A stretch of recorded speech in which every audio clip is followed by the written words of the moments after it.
जय हिंद साथियों, मैं अनुज कुमार आप सभी का एग्री अनुज के यूट्यूब चैनल पर एक बार फिर से स्वागत करता हूं। वीडियो को शुरू करते हैं। इस वीडियो में बात करने वाले हैं आपके रसायन विज्ञान की। अगर अभी तक आपने कुछ भी नहीं पढ़ा है रसायन विज्ञान में, कृषि रसायन विज्ञान में, आप अभी तक कोई चैप्टर नहीं तैयार है आपका, ठीक है। अभी तक आपका कोई चैप्टर नहीं तैयार है और आपके पास या नोट्स नहीं है या ऐसा कोई दिक्कत है, तो आपको मैं जहाँ पर जो जितने इंपॉर्टेंट टॉपिक कराने वाला हूँ यहाँ पर, वो आप अच्छी तरीके से तैयार कर लीजिएगा। आप अगर पास होना चाहते हैं तो वो ज़रूर टॉपिक जो है आप तैयार कर लीजिएगा। अगर आप तक अभी तक आपने कुछ भी नहीं पढ़ा है, आपको रसायन विज्ञान समझ में ही नहीं आती है, तो उन लोगों के लिए ये है चीज़।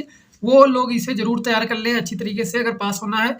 तो उसमें सबसे पहले मैं टॉपिक वाइज जो है, जैसे कि आपका चैप्टर वाइज शॉर्ट नोट्स लेकर आऊँगा। जैसे कि आपका जैसे पदार्थ के ऊपर है, जल के ऊपर है, इसी प्रकार से मीथेन इथेन वाला जो है इंपॉर्टेंट जो है, उन सबकी जो शॉर्ट नोट्स दे दूंगा आपको। आप वीडियो को पूरा देखिएगा तो उन लोगों के लिए बहुत ही बेनिफिट होने वाला है, तो वीडियो पूरा देखिएगा। और वीडियो अगर पसंद है तो लाइक जरूर कर दीजिएगा, कमेंट कर दीजिएगा, ठीक है। तो वीडियो को शुरू करते हैं। आप यहाँ पर देख सकते हैं, यहाँ पर है पदार्थ। पदार्थ एक आपके चैप्टर है, तो ठीक है। तो उसमें क्या होता है, पदार्थ की अवस्थाएं कौन कौन सी होती है। तो आपकी जैसे कि ठोस अवस्था है, पदार्थ की एक ठोस अवस्था होती है, एक द्रव अवस्था होती है और एक गैसीय अवस्था होती है। तीन प्रकार की जो है अवस्थाएं होती है। एक कोई पदार्थ है, उसकी कितनी अवस्थाएं होती है, उसकी तीन अवस्थाएं होती है। एक ठोस होती है, एक द्रव होती है, एक गैस होती है, एक और होती है, वो आप लोग कमेंट करके मत बताना, क्योंकि बहुत सारे लोग ऐसे कमेंट करने लगते नहीं सर वो भी होती है, लेकिन वो अभी तक है नहीं, ठीक है। लेकिन आप लोगों में कोर्स में यही तीन ही है, ठीक है। ठोस द्रव गैस, ठीक है। तो इसमें क्या है, ठोस द्रव गैस आपकी तीन अवस्थाएं होती है। ठोस जैसे कि आपका ईटा, द्रव जैसे आपका जल, गैस जैसे कि आपकी मीथेन इथेन जो है गैस हो गई, ठीक है, वो गैस। तो उसको पदार्थ में होता है, सबसे पहले जो पदार्थ है उसकी तीन अवस्थाएं होती है। पदार्थ में क्या होता है, अणु होता है। अणु होता है, बिल्कुल सीक्वेंस से बताऊंगा, आप सभी को अच्छी तरीके से समझ में आएगा, क्रम वाइज। आपको अगर वहां पर क्वेश्चन आ जाता है, कुछ नहीं, जैसे मैं बताया हूं ऐसे आप लिख कर आइएगा, एग्जामिनर पूरा नंबर देगा पूरा, क्योंकि इसमें पूरा सारा समाहित है। जो कहने का एसेंस है, पूरा भाव है, वो इसी में है, ठीक है। पूरा थ्योरी लिखने से उसे भी समझ में नहीं आएगा, उसे भी पढ़ने में आसानी होगी, एकदम फ्लो चार्ट की तरीके से, ठीक है। तो अणु जो होता है वो स्वतंत्र रूप में रह सकता है। कैसा, स्वतंत्र, फ्री फ्री रह सकता है, स्वतंत्र रूप में रह सकता है। और जो आपका रासायनिक अपक्रिया में ये क्या करेगा, जो रासायनिक अपक्रियाएं होती है उसमें भाग लेता है। किसमें, रासायनिक अपक्रिया जो होती है उसमें भाग लेता है कौन, अणु लेता है, ठीक है। तो ये इसके दो, अभी अब आ जाए आपके में कि अणु की डिफिनीशन लिखिए, अणु की परिभाषा लिखिए। आप में एक नंबर में आ गया क्वेश्चन, तो आपको क्या करना है, या स्वतंत्र अवस्था में रह सकता है, रासायनिक अपक्रिया में भाग लेता है, बस हो गया आपका, ठीक है। अगर 4 नंबर में आ जाए या विस्तृत में आ जाए तब आपको पूरा लिख देना है। तो पूरा का पूरा आपका लिए बहुत ही इंपॉर्टेंट है। अगर आप लोग अभी तक कुछ भी नहीं पढ़े तो पूरा अच्छी तरीके से वीडियो देखिएगा, जितने मैं रसायन विज्ञान के देने वाला हूँ वीडियो, कल पेपर से पहले पहले आप लोग सभी को देख लेना है अच्छी तरीके से, तभी आपका बेनिफिट हो पाएगा। नेक्स्ट आपका है जैसे कि अणु, अणु समझ गए। उसके बाद परमाणु। परमाणु क्या है, ये स्वतंत्र अवस्था में क्या रहेगा, स्वतंत्र अवस्था में नहीं रह सकता है, ये स्वतंत्र अवस्था में नहीं रह सकता है। अणु जो है वो स्वतंत्र अवस्था में रह सकता है, ठीक है। स्वतंत्र अवस्था में अणु जो है स्वतंत्र अवस्था में रह सकता है। परमाणु क्या है, स्वतंत्र अवस्था में नहीं रह सकता है, और ये रासायनिक अपक्रिया में भाग लेता है। रासायनिक अपक्रिया में भाग कौन लेता है, परमाणु जो है वो रासायनिक अपक्रिया में भाग लेता है। अब चाहे आपसे डिफिनीशन पूछे और चाहे अणु और परमाणु में अंतर पूछे, आप यहाँ से दोनों कर सकते हैं, क्वेश्चन कर सकते हैं ना। अगर कर सकते हैं आप लोग कमेंट करके बताइएगा, ठीक है। अब परमाणु में क्या होते हैं, इलेक्ट्रॉन होते हैं, प्रोटॉन होते हैं, न्यूट्रॉन होते हैं। Electron proton neutron, electron proton, ये होगा आपका इलेक्ट्रॉन, ये आपका प्रोटॉन, ये आपका न्यूट्रॉन। ये कहाँ होते हैं, ये आपके परमाणु में होते हैं। किसमें, परमाणु में होते हैं, परमाणु में होते हैं। अब इनके बारे में भी जान लेते हैं। जैसे आपका इलेक्ट्रॉन होता है वो आपका कहाँ से प्राप्त होता है, वो किस किरण पर प्राप्त होता है, वो कैथोड किरण से। कहाँ पर, कैथोड, कैथोड किरणें जो होती हैं वहां पर प्राप्त होते हैं। आपके प्रोटॉन जो होते हैं वो एनोड या धनायन पर या कैनाल किरणों से प्राप्त होते हैं। किसे, कैनाल किरणें, धनायन या धन किरणें या एनोड, एनोड कैथोड एनोड होते हैं, तो उसमें एनोड पर प्राप्त होता है प्रोटॉन। वहीं पर अगर बात करें आपका न्यूट्रॉन का, तो ये होता है साइक्लेट्रॉन, साइक्लेट्रॉन नामक एक यंत्र होता है, उसमें प्राप्त होते हैं, ठीक है।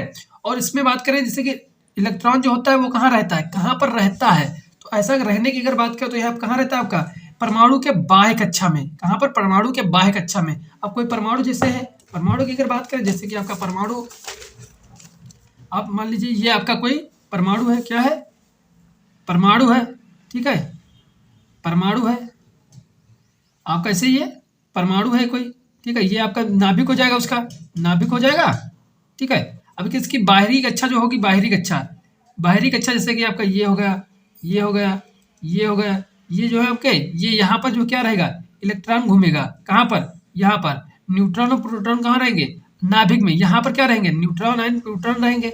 और इलेक्ट्रॉन कहाँ रहेंगे, बाहरी कक्षा में। तो क्या लिखोगे, इलेक्ट्रॉन कहाँ रहता है, बाहरी कक्षा में चक्कर लगाता है। कहाँ पर, बाहरी कक्षाओं में, बाहरी कक्षाओं में। यहाँ पर भी होंगे बाहरी कक्षा में, यहाँ से भी बाहरी कक्षा ही होंगी इसकी, ठीक है, परमाणु की। नेक्स्ट आपका जैसे प्रोटॉन, प्रोटॉन कहाँ रहेगा, ये नाभिक में रहेगा। ये कहाँ रहेगा, नाभिक में। आपको बताया कि नाभिक में, यहाँ पर सेंटर में रहेगा, नाभिक में। प्रोटॉन न्यूट्रॉन कहाँ रहेंगे, नाभिक में रहेंगे। इसी प्रकार से न्यूट्रॉन ही कहाँ रहेगा, नाभिक में, ये भी रहेगा। नेक्स्ट आपका है, इन पर ऋणावेश होता है। कैसा, ऋणावेश, ऋण आवेश होता है। कैसा, ऋण, ऐसे भी क्वेश्चन पूछा जाता है, इन पर जो है ऋण आवेश होता है। तो आपका जिसपे इलेक्ट्रॉन पे क्या होगा, ऋण आवेश होगा। अगर वीडियो में वॉइस आ रही हो बाहर की तो थोड़ा कंप्रोमाइज कर लीजिएगा, एडजस्ट करिएगा, क्योंकि दिन में शूट कर रहा हूँ, ठीक है। आप लोगों को पेपर है इसलिए, ताकि आपको वीडियो कंटेंट मिल सके, आप पेपर देख के आ रहे हैं उससे पहले आपको मिल जाए, तो थोड़ा एडजस्ट कर लीजिएगा। तो यहाँ पर देखिए, इन पर ऋणावेश होता है, तो 1 माइनस, ध्यान रखिएगा, यहाँ पर क्या है, माइनस है, माइनस, ठीक है। Minus 1.6 into 10⁻⁻19 coulomb. के का मतलब, क्यू का मतलब है कूलाम, क्या, कूलाम, ठीक है। माइनस 1.6 इंटू 10⁻⁻19 कूलाम, ठीक है। इसमें आपका प्रोटॉन में क्या है, ये क्या होते हैं, धनायन होते हैं। क्या होते हैं, धनावेश होते हैं। किस पे क्या होता है, धनावेश होता है। यहाँ पर देखिए धन आ गया है, धनावेश होता है, तो 1.6 इंटू 10⁻⁻19 कूलाम होता है, ठीक है। और जो न्यूट्रॉन होते हैं, न्यूट्रॉन माने न्यूट्रल, न्यूट्रॉन माने न्यूट्रल, न्यूट्रल माने उदासीन, उदासीन होते हैं, ठीक है, उदासीन होते हैं। न्यूट्रॉन क्या होते हैं, उदासीन होते हैं। ये आपका अपना चित्र बनाना चाहो तो आप चित्र भी बना सकते हो, इसमें आप चित्र भी बनाना चाहो तो बना सकते हो। ये आपका यहाँ पर चित्र रहा, ये देखिए। और इनको याद करने का है कि इनके वैज्ञानिक नाम क्या है। आपको ये सन याद करने की जरूरत नहीं है, क्योंकि आप लोगों में इंपॉर्टेंट इतना नहीं है, लेकिन इनके वैज्ञानिक नाम जरूर याद रखना है कि किसने खोजा था। जैसे कि आपका ट्रिक है आपकी ईटा पर नाच, ठीक है, ईटा पर नाच। ईटा मतलब इलेक्ट्रॉन की खोज की थी जे थॉमसन, पर यानी कि प्रोटॉन इसकी खोज की थी रदरफोर्ड ने। आपके जो है आपके न्यूट्रॉन यानी चैडविक जो है, जो इसकी खोज की थी। तो इस प्रकार से इसे याद रख सकते हैं। ईटा पर नाच से इनके वैज्ञानिक नाम भी याद रख सकते हैं। और बाकी देखिए यहाँ पर जैसे सोडियम है, सोडियम में क्या होता है कि इसका परमाणु क्रमांक कितना होता है, 11 होता है। ये भी आपको याद रखना है, जैसे कि hydrogen, helium, lithium, beryllium, boron, carbon, nitrogen, oxygen, fluorine, neon, sodium जो है आपके इसमें याद रखना है। सभी 30 तक, कम से कम 30 तक याद रखना होता है। अगर अब तो टाइम नहीं ज़्यादा आप लोगों पर, लेकिन तब भी आप कम से कम 20 तक तो जरूर ही याद कर लीजिएगा। कहीं आपके परमाणु भार पूछेगा, कभी आपके ऑक्सीकरण संख्या पूछेगा, उन सब में उनका काम है, ठीक है। तो इसे अच्छी तरीके से याद कर लीजिएगा। तो यहाँ पर देख सकते हैं, इसमें जैसे कि इसका 11 होता है, तो 11 होता है, यानी कि पहली कक्षा में 2 होते हैं, फिर उसमें 8 हो जाएंगे, इसमें बचा एक, तो या एक जो है बाहर आ गया इलेक्ट्रॉन। ये सभी इलेक्ट्रॉन है, न्यूट्रॉन प्रोटॉन अंदर है, ठीक है। समझ में आ रहा है, कमेंट करके जरूर बताइएगा समझ में आया या नहीं आया। तो ये आपका टोटल इतना एक आउटलुक मिल गया तुम्हें। अणु में क्या अंतर है, परमाणु में क्या अंतर है, इलेक्ट्रॉन क्या होता है, प्रोटॉन क्या होता है, ये सभी आपको क्लियर हो गए यहाँ से, ठीक है। अब मैं इसके लिए अति या निश्चित वाले प्रश्न नहीं लेकर आऊँगा, वो सभी इसी में कवर करूँगा आपका, क्योंकि आपका टाइम कम है और सिलेबस ज़्यादा है। तो आप इसी से आपका लघु भी तैयार है, विस्तृत भी तैयार है, आपका अति भी तैयार है, निश्चित भी तैयार है, ठीक है। ध्यानपूर्वक 2-3 बार वीडियो देख लीजिएगा, इसी से बाहर नहीं जाएगा। नेक्स्ट चलते हैं, रासायनिक जो आपके परिवर्तन होते हैं वो कौन कौन से होते हैं। जैसे कि आपके रासायनिक परिवर्तन होते हैं, ये मेरा 2018 का नोट्स है जो आपको बता रहा हूँ। 2017-18 में मैंने तैयारी की थी, तब जाके जो है मैंने ये नोट्स सारे बनाए थे, तो उसी नोट से आपको पढ़ा रहा हूँ। मेरे नोट्स जो थे मेरे घर से कभी दूर थे, वहाँ से मैं लेकर आया हूँ आप लोगों के लिए, कि जल्दी से आपके लिए एक वीडियो बना दूँ, इसीलिए थोड़ा केमिस्ट्री में वीडियो लेट हो रही थी।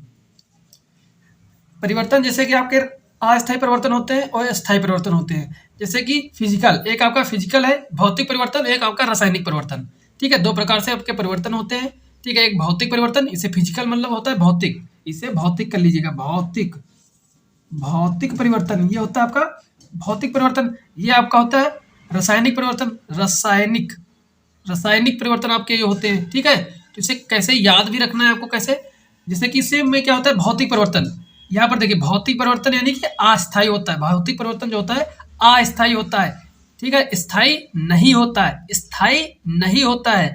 भौतिक परिवर्तन अस्थायी होता है, रासायनिक परिवर्तन स्थायी होता है। रासायनिक परिवर्तन जो है क्या होगा, स्थायी होगा। ठीक है, और इसमें क्या है आपका भौतिक परिवर्तन में, जैसे आप इससे भी याद रख सकते हो, जैसे कि आपकी गर्लफ्रेंड, गर्लफ्रेंड क्या हुई, अस्थायी परिवर्तन यानी भौतिक परिवर्तन है। और रासायनिक परिवर्तन जैसे कि आपकी वाइफ, वाइफ जो है वो स्थायी परिवर्तन है, उसे परिवर्तित नहीं कर सकते। और गर्लफ्रेंड जो है हर बार आप चेंज कर सकते हो, तो वो भौतिक हुई। ठीक है, इस प्रकार से भी समझ सकते हैं। इसमें जैसे कि नया उत्पाद, तो रासायनिक परिवर्तन जो है उसमें नया उत्पाद जो है वो बनता है। नया उत्पाद क्या है, बनेगा, बनेगा। लेकिन इसमें जो है भौतिक में, इसमें नया उत्पाद नहीं बनेगा, कोई नया उत्पाद है वो नहीं बनेगा। तो इस प्रकार से देखिए, यहाँ से आपको जो क्रॉस लगा इसका मतलब है नहीं, इसमें क्या नहीं, नया उत्पाद नहीं बनेगा। ठीक है, नेक्स्ट है आपका भार में परिवर्तन नहीं होगा। इसमें क्या है, भार में परिवर्तन नहीं होगा, इसमें भार में परिवर्तन हो जाएगा, भार में परिवर्तन हो जाएगा, हो जाएगा ना। रासायनिक में क्या होगा, भार में परिवर्तन हो जाएगा। ठीक है, अभी आगे एग्जाम्पल से समझेंगे तो और अच्छी तरीके से आपको क्लियर हो जाएगा। ठीक है, आपको बिल्कुल ऐसे ही, बिल्कुल सिंपली, अगर आपको कुछ नहीं समझ में आ रहा, इसी प्रकार से आप समझिए, इसी को थ्योरी में नहीं, इसी प्रकार से लिख दीजिए। इतना ही लिखेंगे तब भी अच्छा रहेगा, क्योंकि उसको क्लियर होगा, एग्जामिनर को क्लियर रहेगा कि हाँ ये बच्चे ने पढ़ा है, बिल्कुल क्लियर, टू द पॉइंट है ये। ठीक है, टू द पॉइंट। जैसे कंपटीशन की जब तैयारी करेंगे आप लोग, तो इसी तरह प्रकार से आप तैयारी करेंगे, तभी आपको अच्छी तरीके से पूरा सिलेबस कवर हो पाएगा और याद भी हो पाएगा। नेक्स्ट आपका है, जैसे कि एग्जाम्पल ज़्यादा इंपॉर्टेंट है, एग्जाम्पल आप में आ सकते हैं। ठीक है, जैसे लोहे का चुंबक बनना, लोहे का चुंबक बनना ये भौतिक परिवर्तन है। बर्फ का पिघलना ये भी आपका भौतिक परिवर्तन है। मोम का जलना या मोम का पिघलना, जलना नहीं, पिघलना। ठीक है, मोम का पिघलना क्या है, भौतिक परिवर्तन है। बल्ब का जलना ये भी भौतिक परिवर्तन है। नौसादर को गर्म होना, नौसादर को गर्म करते हैं तो क्या होता है, भौतिक परिवर्तन होता है। कपूर का उड़ना वो भी आपका भौतिक परिवर्तन है। जल को गर्म करना आपका भौतिक परिवर्तन है। ये क्या है, भौतिक परिवर्तन। जल जब गर्म करते हो क्या होता है, भौतिक परिवर्तन में हो जाता है वो। नेक्स्ट आपका रासायनिक परिवर्तन में एग्जाम्पल याद रखना है आपको, दूध का दही में बदलना, दूध का दही में बदलना ये भी आपका भौतिक परिवर्तन होता है, जिसमें लैक्टोबैसिलस जो है आपके जो जीवाणु हो वो काम करते हैं। नेक्स्ट, अब गन्ने के रस से सिरका बनना, फर्मेंटेशन हो जाता है इसमें, इसमें भी रासायनिक परिवर्तन होता है। भोजन का पचना, भोजन का जब पाचन होता है तब भी रासायनिक परिवर्तन होता है, जैसे पेप्सिन, जेप्सिन, ये सभी एंजाइम उसमें काम करते हैं। मोमबत्ती का जलना, यहाँ पर देखिए मोमबत्ती का जलना, जलने की बात की गई है, किसकी, जलने की। यहाँ पर बात हुई है जलने की, भाई साहब जलना है अगर तो क्या होगा, रासायनिक परिवर्तन हो जाएगा इसमें, जलना। और यहाँ पर क्या था, मोम का पिघलना, मोमबत्ती आप जलाएं, दीपावली तो आ नहीं रही अभी, अभी तो होली आने वाली है। दीपावली में देखिएगा, जब आप मोमबत्ती को जलाएंगे, जब मोम पिघलता है तो क्या हुआ, भौतिक परिवर्तन हुआ। लेकिन अब जो वो जल रहा है, मोमबत्ती जो है वो जल रही है, जब जलेगी तो उसमें नीले लौ के साथ जलती है, यानी कि उसमें ऑक्सीजन होता है। ऑक्सीजन जो होती है वो किसके, नीले लौ के साथ जलती है। नेक्स्ट आपका जैसे कि बीज का अंकुरण, बीज का जब अंकुरण होता है उसमें भी आपका रासायनिक परिवर्तन ही होता है। भोजन का सड़ना ये भी आपका रासायनिक परिवर्तन में आ जाएगा। इंद्रधनुष का बनना ये भी आपका जो है रासायनिक परिवर्तन है। बादल का बनना, बादल जो बनते हैं वो भी आपका रासायनिक परिवर्तन के द्वारा ही बनते हैं। वर्षा का होना ये भी आपका रासायनिक परिवर्तन है। तो सभी आपको याद रखना अच्छी तरीके से, वर्षा का जो होना है सभी जो है आपका रासायनिक परिवर्तन के अंतर्गत ही आएंगे। ठीक है, तो इसे अच्छी तरीके से आपको याद रखना है। ये इसमें यहाँ से क्वेश्चन देखने को मिलेंगे। अब आप लोग इसको कैसा रिस्पॉन्स देते हैं इस वीडियो को, उसी के आधार पर अब नई वीडियो आपको मिलेगी। आप लोग अच्छी तरीके से इसे शेयर करिएगा, लाइक करिएगा, कमेंट करिएगा, एक वीडियो और आपको मिल जाएगी। ठीक है, इसी प्रकार से 2-3 वीडियो आपको मिल जाएंगी। जय हिंद साथियों, मैं अनुज कुमार आप सभी का एग्री न्यूज के यूट्यूब चैनल पर एक बार फिर से स्वागत करता हूं।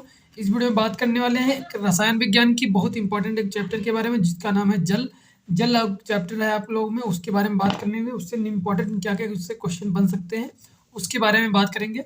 जैसे कि आप समझ रहे हैं यहाँ पर जल, जिसका सूत्र होता है H2O। H2O जल कितने प्रकार का होता है, वो 3 प्रकार से 4 प्रकार से बांट सकते हैं। जैसे कि आपका मृदु जल होता है, कठोर जल होता है, पेयजल होता है, एक आसुत जल होता है। 4 प्रकार के जो है आपके जल होते हैं, जिसमें कि मृदु जल, कठोर जल, पेयजल और आसुत जल। 4 प्रकार के जल हैं, जिसमें से आप मृदु जल, जैसे कि मृदु जल किसे कहते हैं, जो जल साबुन के साथ कम समय में अधिक झाग देता है। साबुन के साथ, ठीक है, साबुन के साथ कम समय में अधिक झाग दे, उससे क्या कहेंगे, मृदु जल कहेंगे। ठीक है, सॉफ्ट वाटर कहेंगे। जो आपका हार्ड वाटर होता है जिसे कठोर जल कहते हैं। ऐसा जल जिसमें कैल्शियम मैग्नीशियम के लवण घुले हों। क्या घुले हों, लवण घुले हों, क्या घुले हों, लवण जो होते हैं उसके साल्ट जो है वो पाए जाते हैं जिस जल में कैल्शियम और मैग्नीशियम के, तब जाके वो कठोर जल कहलाता है। क्या कहलाता है? कठोर जल कहलाता है। तो इससे कठोर जल कहेंगे। अब इसे याद रख सकते हो, जैसे कठोर, तुम्हें केमिस्ट्री पढ़ना कठोर होती है। केमिस्ट्री पढ़ना जो कठिन है किसके कारण? क्योंकि उसमें कैल्शियम मैग्नीशियम ये सब रहते हैं, इसलिए आप लोगों को ये केमिस्ट्री पढ़ना या रसायन पढ़ना जो है कठिन लगता है। तो इससे कोरिलेट कर सकते हो, कैल्शियम मैग्नीशियम जो है किसमें रहेंगे? कठोर जल, यानी कठोर जल मतलब कि हार्ड जल में जो है कैल्शियम मैग्नीशियम रहते हैं, इसीलिए जो है आपको रसायन पढ़ना अच्छा नहीं लगता है, आपको कठिन लगता है। ठीक है, कैल्शियम मैग्नीशियम के साल्ट घुले होते हैं किसमें? कठोर जल में। पे पेयजल जो आपका होता है 2 से 4% होता है। आंसुल जल जो होता है वो आपका 10 से 12% होता है। ठीक है। बाकी आप लोगों को जो मैं पहले वीडियो बना चुका हूँ वो भी वीडियो आप लोगों को देख लेनी है अच्छी तरीके से।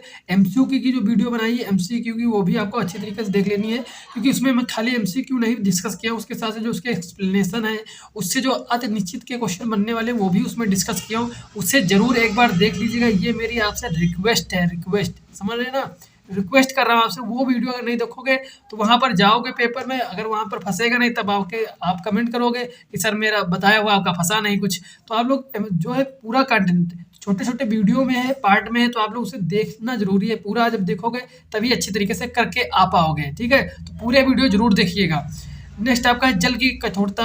अब जैसे कठोरता, जैसे अस्थायी कठोरता और एक होता है आपका स्थायी कठोरता। जल की कठोरता की बात करें तो 2 प्रकार से फिर बाँटा जा सकता है। एक अस्थायी कठोरता होती है, एक स्थायी कठोरता।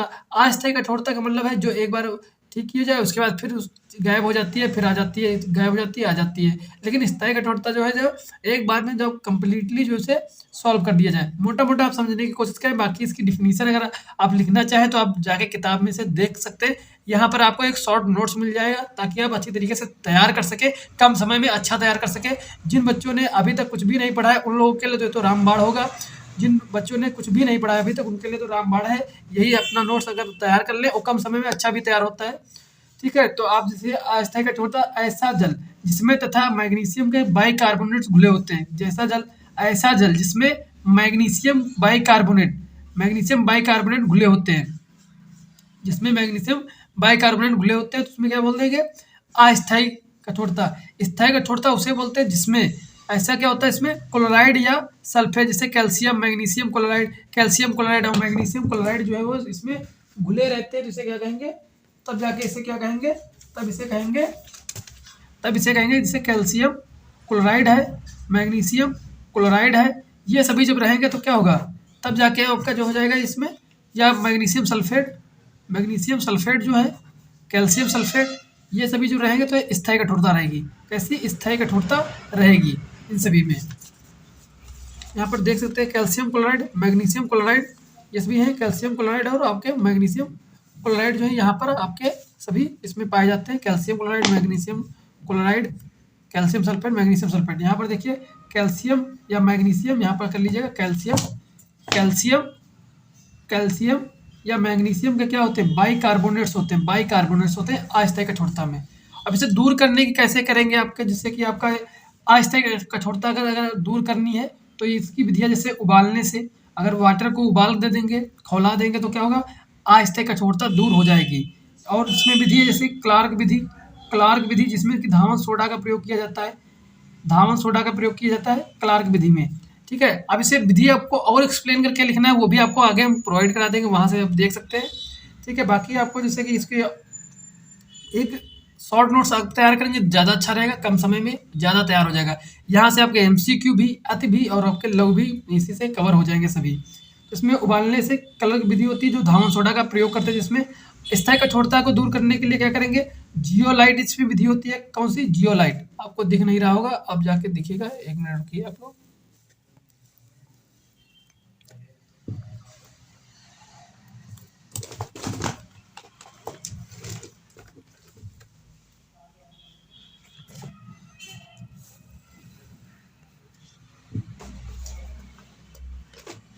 अब यहाँ पर देखिए जियोलाइट, एक है आपकी क्या? जियोलाइट या परम्यूटेड विधि। जियोलाइट को परम्यूटेड विधि भी कहते हैं, परम्यूटेड विधि भी कहा जाता है। और एक आपकी होती है कैलोगन विधि। कौन सी? कैलोगन विधि होती है, जिसमें कि आपका एक इसमें यौगिक होता है, प्रयोग किया जाता है जियोलाइट में। जियोलाइट में क्या किया जाता है? जेड से इसे प्रदर्शित करते हैं, जेड से, यहाँ पर देखिए जेड से इसे प्रदर्शित करते हैं, जिसका नाम होता है एल्युमिनियम सिलिकेट। क्या होता है? एल्युमिनियम सिलिकेट, Al2Si2O8.XH2O, ठीक है। और आपका इसमें कैलोगन विधि जो होती है, कैलोगन विधि में क्या यौगिक प्रयोग किया जाता है? इसमें सोडियम हेक्सामेटाफॉस्फेट आपसे कई बार पूछा जाता है एमसीक्यू में, आपके यूपी कैडेट, आपके आईसीआर, आपके बीएचयू, इन सभी में इनके साइंटिफिक नेम भी पूछे जाते हैं, इसके जो केमिकल नेम है, रासायनिक नेम है, ये सभी जो है आपके पूछे जाते हैं, इसे भी याद रखिएगा आप लोग। जैसे कि आपका इसमें परम्यूटेड में क्या करेंगे, जब सोडियम रहेगा इसमें तो सोडियम एल्युमिनियम सिलिकेट बना के जो है बाहर निकल जाते हैं, इसलिए इसमें जो है ये इस प्रकार से काम करते हैं। आगे आपको दिखा देंगे भी पूरा, अगर लिखना चाहेंगे आप लिख सकते हैं वहाँ से। कैलोगन विधि में जैसे सोडियम सोडियम हेक्सा मेटाफॉस्फेट, ये आपका इसका सूत्र हो जाता है, इसे भी आप लिख सकते हैं। अगर आपको सूत्र नहीं भी याद होता तो आप डायरेक्ट यही याद रखिएगा, क्योंकि आपको वहाँ पर लिखना है, छोड़ना नहीं, पास होना है, ठीक है। आपको ज़्यादा नंबर नहीं, पास होने की क्षमता पहले वो करिए कि हमें पास होना है बस। जब आप पास होने के जाएंगे तब आप अच्छा कर भी जाएंगे, उसमें कोई दो राय नहीं है। आप इतना तैयार कर लीजिए, आप पास हो जाएंगे, आप बड़ी आसानी से अपना पासिंग मार्क्स अच्छी तरीके से ला सकते हैं। तो नेक्स्ट चलते हैं, आपको बता देते हैं किस प्रकार से आपको देखना है। जो आपका वैसे पूरा नोट्स तो बहुत बड़ा है, आप लोगों के जो काम का चीज़ है वही आपको मैं यहाँ पर दिखाने की कोशिश कर रहा हूँ। ये यहाँ पर देखिए परम्यूटेड विधि आ चुकी है, तो इस परम्यूटेड विधि में जो है आपको किस प्रकार से जैसे कर सकते हैं, यहाँ पर देखिए आप इसमें पढ़ सकते हैं। इस विधि से द्वारा अस्थायी तथा स्थायी दोनों प्रकार की कठोरताओं दूर कर जाती मृदु जल प्राप्त किया जा सकता है। परम्यूटेड जिसका अणुसूत्र सोडियम सोडियम अल्युमिनियम सिलिकेट होता है। रेत जैसे सोडियम और एल्युमिनियम का मिश्रण सिलिकेट होता है, इसे सोडियम जियोलाइट कहते हैं भी कहा जाता है। इसके सोडियम आयनों का यह गुण है कि वे अन्य आयनों द्वारा विस्थापित हो जाते हैं, अन्य आयनों के द्वारा क्या होते हैं, विस्थापित कर देते हैं। अस्थायी कठोरता जैसे कि कैल्शियम, यहाँ पर देख रहे हैं, और यहाँ पर आपका सोडियम जियोलाइट जो है आपका, यहाँ पर इस प्रकार से इसका जो है समीकरण भी आप दे सकते हैं, अगर आपको याद हो तो दे सकते हैं। स्थायी कठोरता में परम्यूटेड को सोडियम जियोलाइट द्वारा प्रदर्शित कर सकते हैं। तो इस प्रकार से आप इसमें लिखना चाहें तो इतना बड़ा भी लिख सकते हैं, बाकी आप याद करने के लिए सिंपल याद कर सकते हैं। बाकी आप नहीं पर आपको यहाँ पर याद आ रहा है तो आप बना कर भी लिख सकते हैं, तो इसे अच्छे तरीके से तैयार कर सकते हैं आप लोग। कैलोगन विधि अब आपको दिखा देते हैं क्या होती है। ये देखिए यहाँ पर कैलोगन विधि, यहाँ से आप इसे नोट कर सकते हैं, अच्छी तरीके से पढ़ भी सकते हैं, क्योंकि ज़्यादा वीडियो लॉन्ग नहीं करेंगे, ताकि आप लोग सिर्फ आपको मैटर मिले, आप इसे नोट करें और आप अच्छी तरीके से अपनी तैयारी करें, ठीक है। इस प्रकार से आप इसमें भी लिख सकते हैं कैलोगन विधि से। तो आई होप आपको समझ में आ गया होगा। मिलते हैं नेक्स्ट वीडियो, तब तक के लिए जय हिंद, जय भारत।